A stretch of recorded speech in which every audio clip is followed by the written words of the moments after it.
ভাই সব বাবুল ভাই সব ষষ্ঠী আসলে জেলা শাখার বিপ্লবী সিনিয়র যুগ্ম সাধারণ সম্পাদক। সারা জীবন দ্রব্যমূল্য মানুষের ক্রয় ক্ষমতার সময় সহযোগিতা করে যাব বন্ধুরা। সর্বাত্মক সহযোগিতায় আজকের এই বিশাল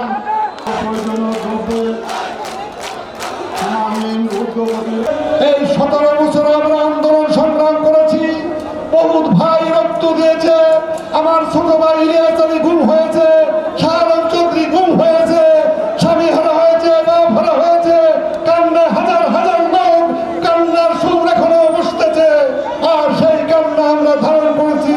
রক্ত কখনো বৃথা যায় না। স্বাধীনতা যুদ্ধ একবারই হয়েছে, আর কোন স্বাধীনতা যুদ্ধ হয় না। এখন যারা বলে আমরা স্বাধীনতা করেছি, এটা ভুল। স্বাধীনতা আমরা করি না, স্বাধীনতা একবারই হয়েছে, শহীদ রাষ্ট্রপতি জিয়াউর রহমান বলে সেটি বাংলাদেশের মানুষ ঐক্যবদ্ধ।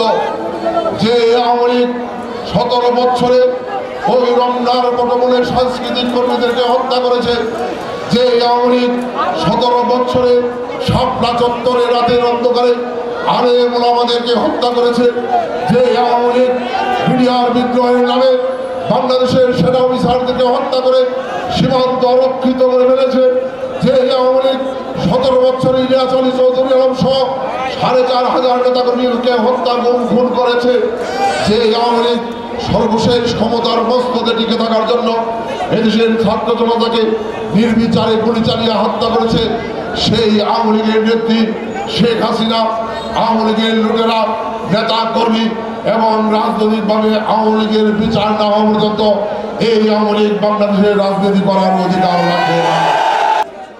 এই দেশের মানুষকে সাথে করে নিয়ে ঐক্যবদ্ধ থাকতে হবে। আমরা বিগত 16 বছর দেখেছি এই দেশের মানুষ রাজনৈতিক দলের কাছে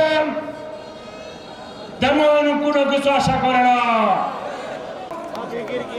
আগামী দিনের ভোটের অধিকার আদায় না হওয়া পর্যন্ত